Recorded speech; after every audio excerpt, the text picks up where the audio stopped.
Ġie varat uffiċjalment il-bastiment Nexans Electra fin Norveġja li se jintuża biex ipoġġi l-kejbil tat-tieni interconnector ta' pajjiżna ma' sqallija f'qiegħ il-baħar. Dan sar waqt ċerimonja li għaliha attendew il-Ministru għall-Enerġija Mirjam Dalli, rappreżentanti ta' Interconnect Malta u l-kumpanija Nexans. Avveniment li jmarka fażi oħra importanti fl-implementazzjoni tal-proġett li se jkompli jsaħħaħ l-infrastruttura tal-enerġija ta' pajjiżna u jipprovdi aċċess addizzjonali man-netwerk Ewropew tal-elettriku. Il-Ministru Dalli sostniet li l-proġett hu essenzjali mill-Istrateġija Nazzjonali biex jintlaqgħu l-miri għall-2030 fil-qasam tal-enerġija u l-klima kif ukoll għanijiet fit-tul tad-dekarbonizzazzjoni. Dan huwa pass importanti ħafna f'dan il-proġett li jagħmel parti mill-viżjoni tagħna ta' l-enerġija li għandha twassalna għal tranzizzjoni lejn enerġija aktar nadifa u huwa wieħed mill-ħafna proġetti li bħalissa din naħdmu fuqhom u li rridu biex inkomplu insaħħu il-sigurtà ta' pajjiżna, nżidu r-reżiljenza u naraw li jkollna opportunitajiet akbar biex inżidu r-rinnovabbli.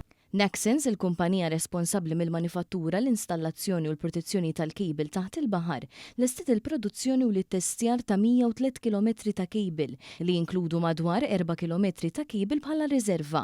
Il-manifattura saret fil-faċilità ta' Nexans f'Charleston, l-Istati Uniti, u bdiet f'Awwissu tas-sena l-oħra.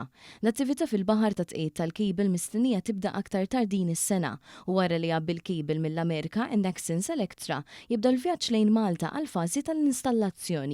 Fl-aħħar jiem ukoll tħabbar li ttellaw mill-qiegħ il-baħar 117 il-bomba tat-tieni gwerra dinjija li kienu fir-rotta minn fejn se jgħaddi l-kejbil. Sa dan it-tant ix-xogħlijiet fuq l-art qed jimxu wkoll pass maġġel, tant li f'Malta diġà tlestew ma' 97% tax-xogħlijiet relatati fit-trinek. Waqt li għaddejjin xogħlijiet filmata biex il-kejbil jgħaddi bejn l-art u l-baħar b'inqas impatt ambjentali possibbli. Fi Sqallija x-xogħlijiet ukoll qed javvanzaw b'mod kostanti b'madwar 90% ta' trinek lesti u tpoġġew madwar 65% tal-kejbil tul kważi 22 km fuq l-art.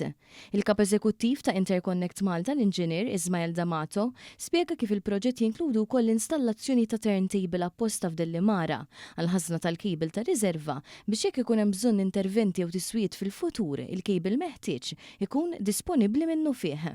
Parti dan hemm anke xogħol ta' transformers u ta' reactors li wkoll ħabbarna li l-manifattura tagħhom tlestew u fil-ġimgħat li ġejjin ħajjiġu Malta u l-Italja rispettivament.